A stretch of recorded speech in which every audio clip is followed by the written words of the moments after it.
ประตูเงินประตูทองของคนไทยนะคะเมื่อทำการสู่ขอและญาติฝั่งเจ้าสาวได้รับคำขอแล้วก็จะเปิดประตูให้ญาติฝั่งเจ้าบ่าวได้เข้าไปทำพิธีสู่ขอในบ้านนะคะเมื่อญาติของเจ้าบ่าวได้เข้าบ้านไปแล้วก็จะมีพิธีสู่ขอในบ้านอีกครั้งหนึ่งนะคะแล้วเมื่อเข้าไปในบ้านญาติผู้ใหญ่ของฝั่งเจ้าสาวนะคะก็จะขอให้เจ้าบ่าวและญาติผู้ใหญ่ของฝั่งเจ้าบ่าวปกปักรักษาลูกสาวของตนเองดูแลตลอดชีวิตการครองคู่นะคะโดยเจ้าบ่าวและญาติผู้ใหญ่ของฝั่งเจ้าบ่าวจะน้อมรับทุกคำขอของฝั่งเจ้าสาวนะคะหลังจากเสร็จสิ้นพิธีนี้แล้วนะคะจะเป็นพิธีให้ของมั่นขันหมากนะคะแล้วก็จะออกมาผูกข้อมือ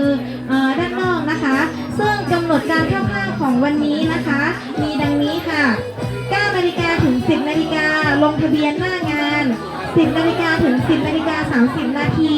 แขกที่มาถึงงานแล้วนั่งรับประทานของว่างและพักผ่อนตามอัธยาศัย 10 นาฬิกา 30 นาทีถึง 10 นาฬิกา 50 นาทีพบกับชุดการแสดงของเด็กๆบ้านวิวัฒน์วิทยา